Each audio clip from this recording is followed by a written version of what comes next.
One time, there was a girl who had a crush on Rebel Rod, and she lived up top of Fairfield Drive, and you had to make a right when you got up there, go down there across from Miss Robinson.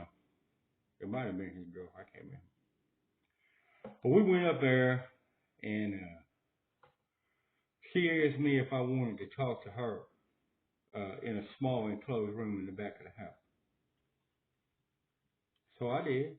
And this is back in the 80s. Ain't nobody feeling anything to get hurt. Uh, it was a small room and it stunk. So I left.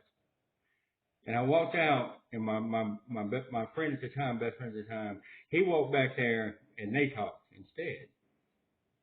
So I went into the kitchen and I was feeling a little mischievous. And I seen my friend Matt. They called him Booger. And so Booger's standing there, and I seen this hamster. And this hamster been getting on my nerves, looking at me, mean mugging me and shit from the cage. And I got a thing about that. I can't handle it. So I went over there and I plucked him. I pulled him right out of the aquarium. And I put him on a little hamster wheel of my own called a microwave. And the little disc thing spins around.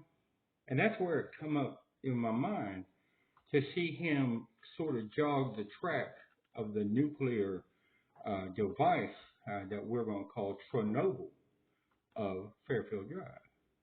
And he didn't last 15 seconds. His tail melted. This ain't no shit. I didn't expect it to happen. The tail melted down to a little bitty ball on the end of his butt, and a spark flew out of it. And I said, oh my God. So I opened it, because they had this hamster for 10 years or some shit like that. I opened the door, and it stunk like burnt hair. It stunk worse than the room I just left. I said, oh. And Booger looked at me and said, that's their pet. And all of a sudden the door started jingling, and here comes you. I said, this ain't going to happen. Oh my God. So I threw it in a potato chip bag. It was the closest receptacle. I had to eat it out of my hand. It stunk and it was hot and it was nasty. And I threw it in a potato chip bag. They all come in. I started migrating towards the door. I don't care about Booger or nobody else at this point. I know this gets bad. So I started migrating to the door. And then when I got there, I seen with my own eyes Jill reach in the bag and start eating chips. I hit that thing like Carl Lewis when I hit Fairfield Drive. I knew it was bad. And by the time I got to the little turnaround there where you go down to Brennan Furnaces, I heard, you son of a bitch!